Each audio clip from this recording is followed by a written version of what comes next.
Okay. All right. All right, everybody. Sunday evening, 7:30. Sundays evening. Ah, okay. All right, everybody. Welcome Sundays with Shankar and Vinita. So today's topic, I think last time we talked about कि health के लिए test कराने क्यों ज़रूरी है and today is a very important topic is कि कौन से टेस्ट कराने चाहिए right test which you need to do before disease knocks in बीमारी शुरू होने के पहले कौन से हमें कौन से टेस्ट कराने चाहिए। तो पहली बात तो ये है कि हमें टेस्ट कराने चाहिए कि नहीं चाहिए, कितने लोग और किस उम्र से शुरू करना चाहिए, right. I have seen lot of people don't do the test, annual test, because of mainly two three reason. One major reason is they don't have any problem. They don't feel like that they have to do a annual blood test or blood checkup. Second is they are aware, but उनको लगता है कि it's okay. I mean it's okay. Health is, I mean everybody is having something. अभी test कराएंगे कुछ ना कुछ निकल आएगा right? तो इसलिए नहीं कराते. And third, there are also people who are health conscious, but they are not aware कि क्या होना चाहिए, right? So a lot of time, people go and look at the, just a second. Huh. So there are a lot of time people just go and pick up any package, cost wise compare कर लेते हैं. अब उसके बारे में बात करेंगे, but उनको ये नहीं पता है कि क्या क्या टेस्ट कराने चाहिए. I have just seen very good, a great example. One of my friend who is working for the pharma company, and that pharma company has an annual blood, checkup process. And when I asked, and he was talking to me about health, and I told him, first thing is you should do these many tests. He says, हाँ मेरा तो annual होता है, मैं आपको भी मेरा last फरवरी में ही हुआ है, मतलब फरवरी फर्स्ट वीक में की. तो मैंने कहा ठीक है, you send it to me. And you won't believe, उसमें से कुछ तो टेस्ट ऐसे थे जो मुझे समझ ही में नहीं आए. Obviously I am not the doctor. So, but those tests were related to more of a, fungus infection or to some of the cancer test, but the very basic test was not there. Right? So I asked him, he says, I have no idea, ये तो हमारी company जो कराती है वो कराती है और इसमें देखिए सब सही आया. मैंने कहा वो तो सब सही आया, लेकिन आपको ही पता है क्या सही आया. तो that category of people is also there. Correct. So पहले माइंडसेट हमें क्या बना लेना है. पहला माइंडसेट है कि मुझे ब्लड टेस्ट और कंप्लीट ब्लड चेकअप टेस्ट साल में कम से कम एक बार तो जरूर कराना है, right. So I recommend everybody. आज के टाइम पे हेल्थ, आप ये नहीं कह सकते कि अब ये डिजीज़ के सिम्टम 50 के बाद आएंगे, 40 के बाद आएंगे. आज वो डिजीज़ के सिम्टम 25 साल में भी आ रहे हैं, 20 साल में भी आ रहे हैं, 30 में भी आ रहे हैं, 35 में भी आ रहे हैं. So it's become as more fragile, body has become more fragile. तो उसके लिए हमें प्रिकॉशनरी स्टेप्स बहुत ध्यान करके लेने हैं. तो पहला तो माइंड सेट बना दिया, भैया मुझे साल में एक बार टेस्ट जरूर कराना है मिनिमम, राइट. जैसे हम इंश्योरेंस भरते हैं, प्रीमियम भरते हैं, हेल्थ इंश्योरेंस के प्रीमियम भरते हैं, हम म्यूचुअल फंड में इन्वेस्ट करते हैं, हम शेयर्स में इन्वेस्ट हम बहुत सारी चीज़ें करते हैं, राइट. उसी तरह हमें अपनी हेल्थ में एक अच्छा इन्वेस्टमेंट करना है, ये देखने के लिए कि कहीं कोई चीज़ खराब तो नहीं हो रही, राइट. तो पहला माइंड सेट ये होना चाहिए, मुझे करना है, करेक्ट. अब कौन से टेस्ट करने हैं वो बहुत इंपॉर्टेंट है जानना, राइट. तो पहले तो टेस्ट करने, ये बहुत ये सही चीज़ है. उसके बाद मैं आपको अभी दिखाता हूँ कि कौन से टेस्ट करने चाहिए, so that you know we should be ready for a prevention. I should be able to catch a hold hope. Okay, तो आई होप कि मेरी स्क्रीन दिख रही होगी आपको.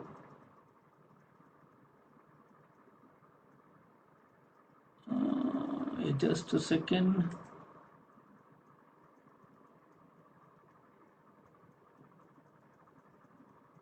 या तो बात कर लेते हैं. ये है test you need to do before disease starts. तो इसमें ऑलमोस्ट 19-20 टेस्ट हैं, मैं आपको एक एक कैटेगरी वाइज समझाऊंगा और ये भी बताऊंगा कि इसमें से कौन से टेस्ट हम कराते हैं और कौन से नहीं कराते, राइट। तो सबसे पहली कैटेगरी है ब्लड शुगर और मेटाबॉलिक हेल्थ की, राइट। इसमें fasting blood sugar, PP sugar, HbA1c, it's very common. तो आपके जो 3 टेस्ट हैं ये बहुत नॉर्मली लोग कराते हैं और सबको पता है, लेकिन जो लास्ट के 2 टेस्ट हैं वो बहुत कम लोग कराते हैं। और आई वुड से 10 लोग 100 में से 10% people only do this test and specially the last one. तो ये बहुत इंपॉर्टेंट टेस्ट बन जाता है, बिकॉज फास्टिंग इंसुलिन केवल उनको नहीं कराना है जिनको डायबिटीज है, जिनका शुगर बढ़ा हुआ है या कुछ।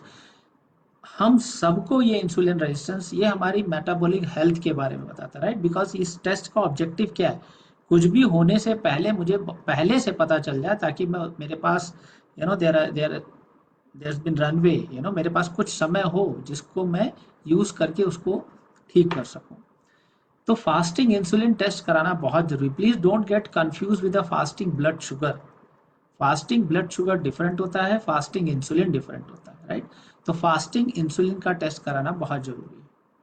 और अगर कुछ जो लोग डायबिटिक हैं और जो इंसुलिन ले रहे हैं, उनको सी पेप्टाइड का टेस्ट कराना बहुत जरूरी है। क्यों? सी पेप्टाइड ये बताता है कि मेरे पैंक्रियाज में जो बीटा सेल्स हैं वो अभी कितना इंसुलिन बना रहे हैं। ये बहुत इंपॉर्टेंट टेस्ट है टाइप 1 लोगों के लिए। दैट्स हाउ सी पेप्टाइड की वैल्यू के बेस पे हम पता करते हैं कि टाइप 1 है या टाइप 2 है। लेकिन जो लोग इंसुलिन ले रहे हैं उनको भी ये टेस्ट कराना चाहिए, ये जानने के लिए कि मेरे शरीर में कितना इंसुलिन बन रहा है। तब उनको पता चलेगा, अरे शरीर में इंसुलिन तो ऑलरेडी बन रहा है, मैं क्यों बाहर से इंसुलिन ले रहा हूँ। तब उनको जाके समझ में आता है पूरी कहानी। अदरवाइज उनको लगता है कि मेरे शरीर में इंसुलिन है नहीं, इसलिए मुझे इंसुलिन बाहर से लेना पड़ेगा, राइट। तो ये जो 5 टेस्ट हैं ये बहुत इंपॉर्टेंट है, राइट। तो 3 तो बहुत कॉमन है, लेकिन ये 2 बहुत इंपॉर्टेंट है जो सबको कराना चाहिए, राइट। तो सी पेप्टाइड जो डायबिटिक है और इंसुलिन ले रहे हैं। अदरवाइज जो 4 हैं टॉप के, 4-1, blood sugar, PP sugar, HbA1c and fasting insulin, ये सबको कराना चाहिए, करेक्ट।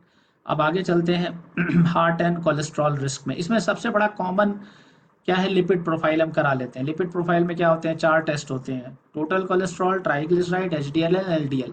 और इनकी वैल्यू को देख के हम खुश हो जाते हैं, राइट। अगर अच्छा रहा तो सही बात है, खुश होना चाहिए। लेकिन आजकल कितने केसेस आप जान रहे हैं, राइट, हो रहा है कि सब कुछ सही था फिर भी ये हो जाता है। बट ये लिपिड प्रोफाइल भी एक तरह का फीवर वाला रीडिंग देता है। एक्चुअल आपको क्या कराना चाहिए, आपको homocysteine, lipoprotein, APO-A1 and APO-B जरूर कराना चाहिए, करेक्ट।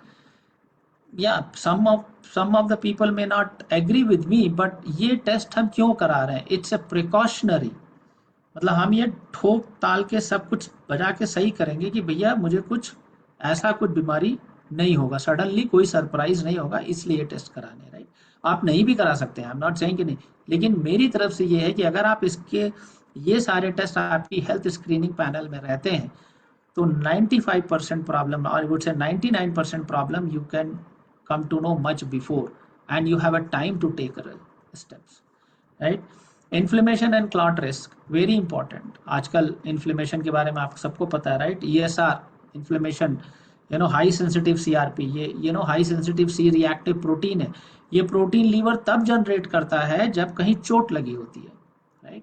नॉर्मली तो आप हेल्दी हैं, कहीं चोट लगी नहीं है, तो ये प्रोटीन क्यों जनरेट हो रहा है, इसका मतलब है कि जो हार्ट की जो वेन्स है वहां पर कहीं सूजन है, तो इसीलिए वो इन्फ्लेमेशन के अंदर आता है। डी डाइमर, ये इन्फ्लेमेशन टेस्ट है जो कोरोना के टाइम से पॉपुलर हुआ है, करेक्ट।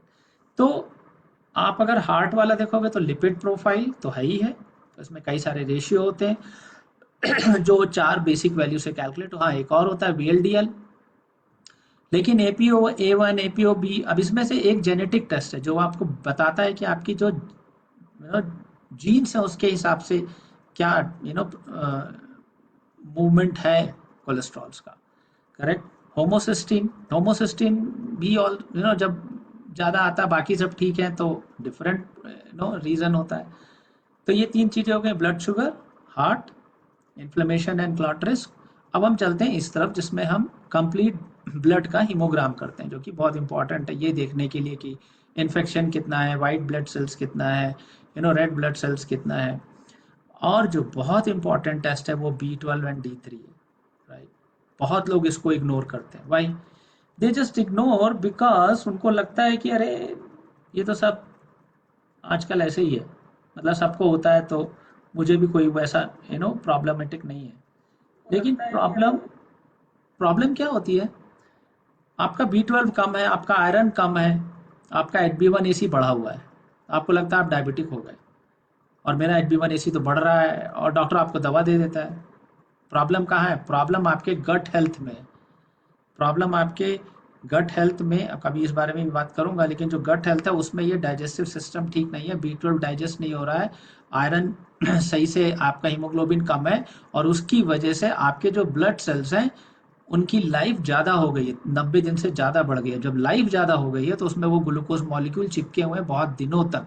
तो ऑब्वियसली HbA1c जो टेस्ट है वो ये बताता है कि जो ग्लूकोज मॉलिक्यूल चिपके हुए उनकी लाइफ कितनी है, और जितनी ज़्यादा देर तक चिपके उतना HbA1c बढ़ा देता है। तो समझ में आ गया? आजकल आप पढ़ रहे होंगे फॉल्स HbA1c, राइट? तो अभी इसकी कोई गाइडलाइन नहीं है medical, but this is the outcome. So very important कि हमारा D3 और B12 सही होना चाहिए। आयरन स्टडीज, आपका haemoglobin, ferritin, again you know iron का क्या कॉम्बिनेशन है, कितना डाइजेस्टिव आयरन है, which is very important. Next is your liver kidney. I think पता है आपको, liver function test, one of the outcome is fatty liver.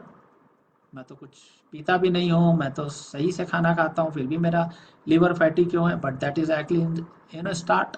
तो अगर आपका फैटी लिवर है और फास्टिंग इंसुलिन बढ़ा हुआ है, अगर फास्टिंग इंसुलिन आपका मान लीजिए 4 तो अच्छा होता है, 5 6 6 से ऊपर मान लीजिए, अगर फास्टिंग इंसुलिन 6 से बढ़ा हुआ है, मान लीजिए 9 है, 10 है, और फैटी लिवर है, तो वेरी हाई, मतलब वो रास्ता आपका क्लियर हो चुका है towards bad metabolic health.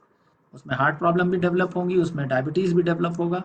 You will never know suddenly कि कई सारे ऐसे लोग मेरे पास आते हैं जो कहते हैं कि हाँ मेरा ओवर वेट था बट मुझे कोई प्रॉब्लम नहीं थी, मैं तो बैडमिंटन भी खेलने सुबह जाता हूँ, मैं तो रात को क्रिकेट भी खेलने जाता हूँ, और हाँ मेरा वेट ज़्यादा है, थोड़ा बेली फैट है, और अभी एक टेस्ट कराया बिकॉज वो इंश्योरेंस कंपनी चाह रही थी, इसलिए उसका रिन्यूअल था, तो इंश्योरेंस कंपनी ने टेस्ट कराया और मेरा फास्टिंग ग्लूकोज तो 300 आ गया।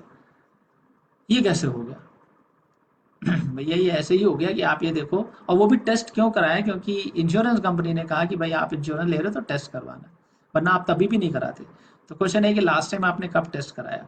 That's very very important, correct. And then obviously kidney function test with EGFR आपको बताता है कि आपकी किडनी कितनी अच्छी चल रही है, 100 से ऊपर, 110 से ऊपर, मतलब उसका फंक्शन, फिल्ट्रेशन रेट बहुत अच्छा है। And then obviously thyroid, TSH, T3, T4, and then urine.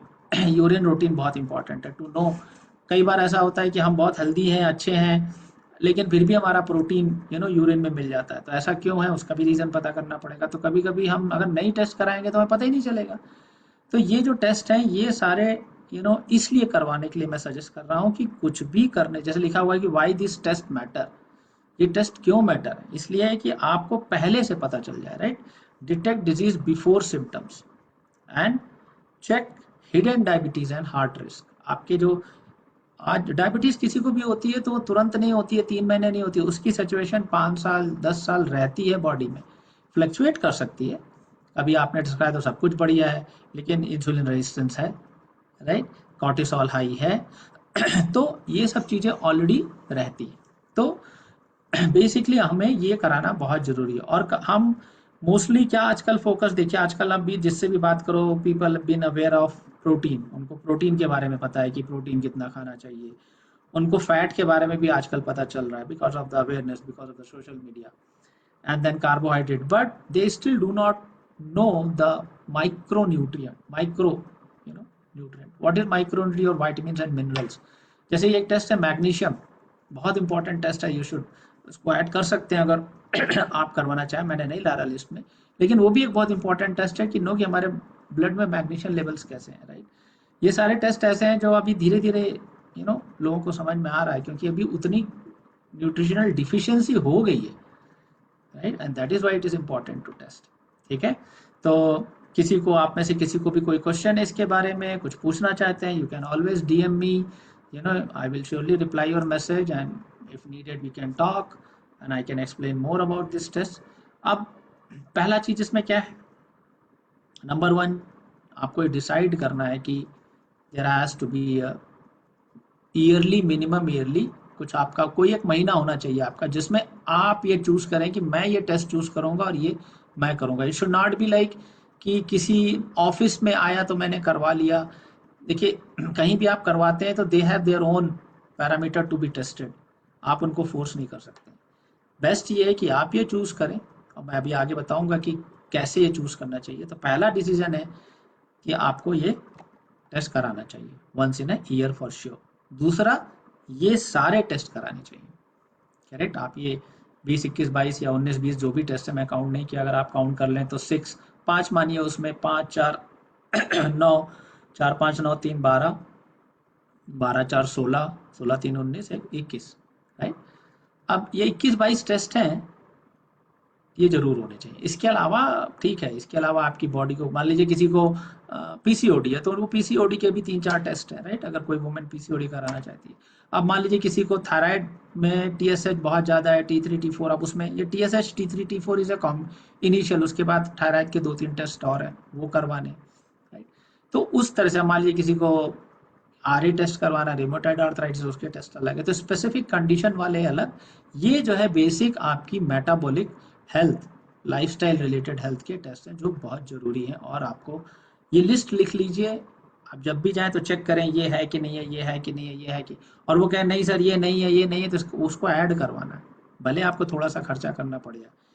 Normally इसमें से कई सारे टेस्ट ऐसे हैं जो आपको, जैसे अब ये हार्ट वाले, इसमें लिपिड प्रोफाइल आसानी से मिल जाएगा, बाकी के 3 नहीं मिलेंगे, राइट, वो आपको ऐड करवाने पड़ेंगे। तो ये टेस्ट है, ये तो दूसरा पॉइंट हो गया। तीसरा पॉइंट आता है कहाँ से करवाएं, क्योंकि आजकल क्या हो गया है कि जिस जहाँ आप, हर जगह ये ब्लड टेस्ट अवेलेबल है, राइट। आप किसी भी मेडिसिन ऑनलाइन शॉप पे जाइए, पोर्टल पे, वहाँ अवेलेबल है, एवरीवेयर दीज आर अवेलेबल, और बहुत सारे ऑफर के साथ अवेलेबल है, बहुत कम कॉस्ट में अवेलेबल है। तो कभी कभी ऐसा भी होता है कि मेरे पास कई सारी ऐसी रिपोर्ट्स आती हैं जो मुझे, जो कंट्राडिक्ट करती हैं एक दूसरे को, मतलब ये पैरामीटर तो ठीक है बट ये पैरामीटर बहुत खराब है। अब एक पैरामीटर बहुत, फॉर एग्जांपल बहुत सारे मेरे पास ऐसे रिपोर्ट्स आते हैं जिसमें कि लीवर बिल्कुल ठीक है, मतलब वैल्यू के हिसाब से, बट लिपिड प्रोफाइल और फास्टिंग इंसुलिन, तो मेरे हिसाब से लिपिड प्रोफाइल और फास्टिंग इंसुलिन और जो B12 और D3 देख के फैटी लीवर मुझे दिख रहा है, लेकिन वो है नहीं। वैल्यू वैल्यू मतलब बॉर्डर लाइन पे भी नहीं, तो मैं उनसे बोलता हूँ आप ये लीवर प्रोफाइल फिर से कराइए। Then when they do it for the different my known place से, फिर मैं करवाता हूँ और वहां से पता चलता है कि नहीं भाई फैटी है। तो उसके रीजन क्या होता है, उसके रीजन होते हैं कि कई सारे तरीके होते हैं ब्लड टेस्ट करवाने के, lot of companies do different way.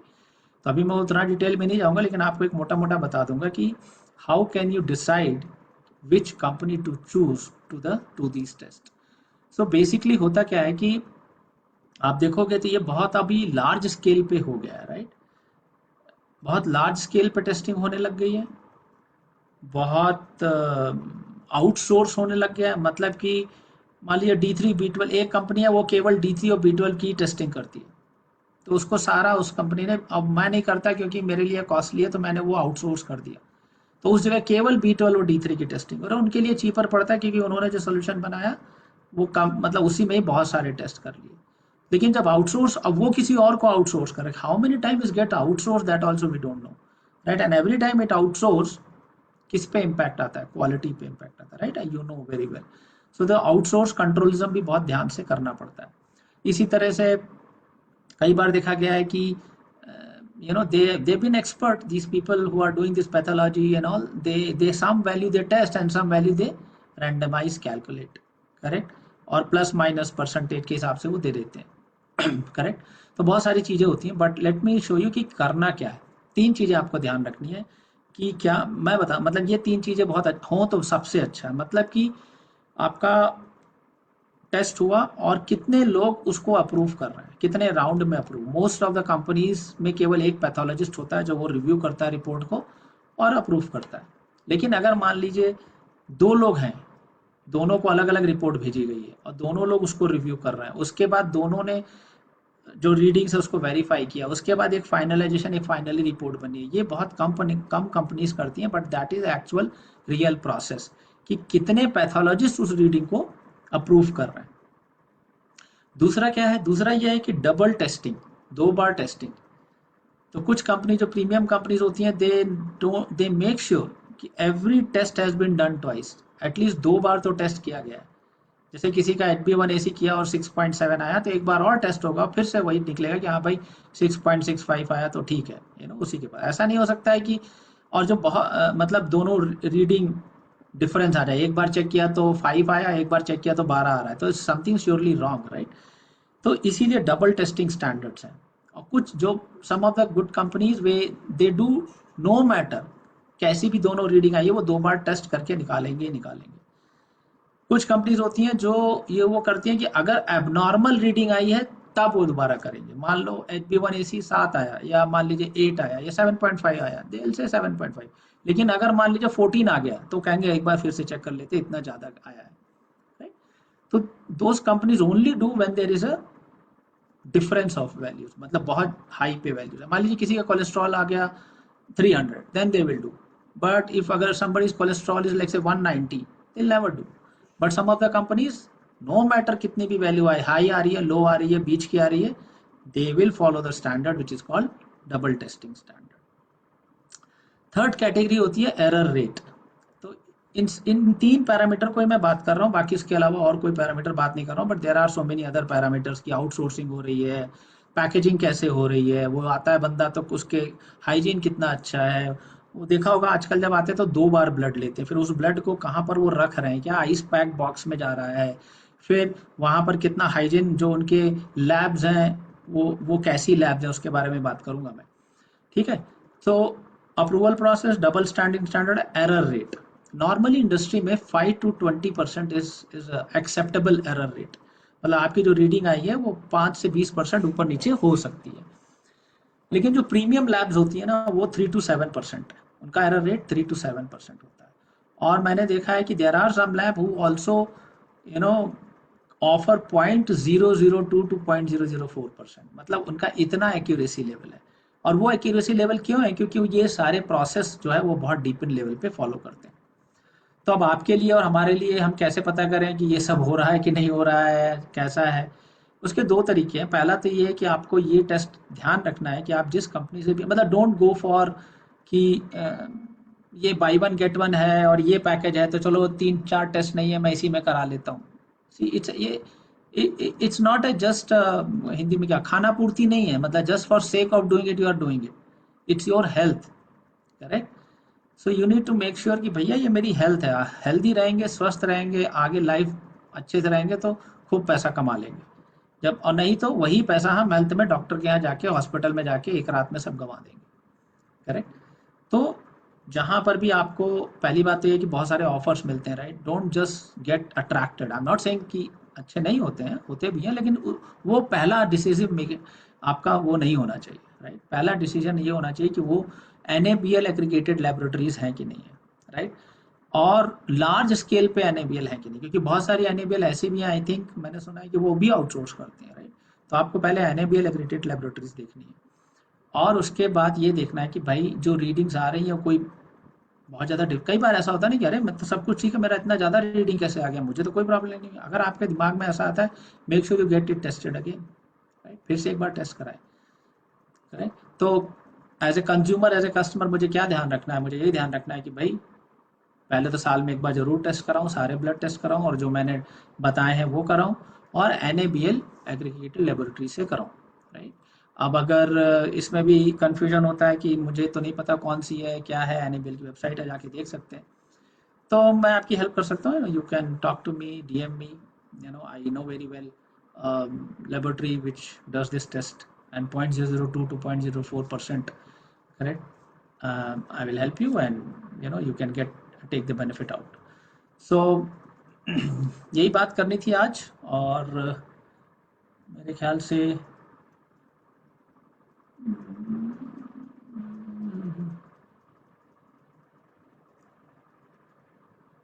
Okay. तो याद रखिएगा ये ब्लड टेस्ट, और अगले संडे फिर मिलेंगे किसी नए टॉपिक के साथ। अगर आपको कुछ टॉपिक चाहिए और आप जानना चाहते हैं तो प्लीज़ कमेंट करिए, DM करिए, डायरेक्ट मैसेज भी कर सकते हैं। I will try to bring that topic and give my knowledge. Okay, चलिए, बाय बाय, शब बखैर, गुड नाइट।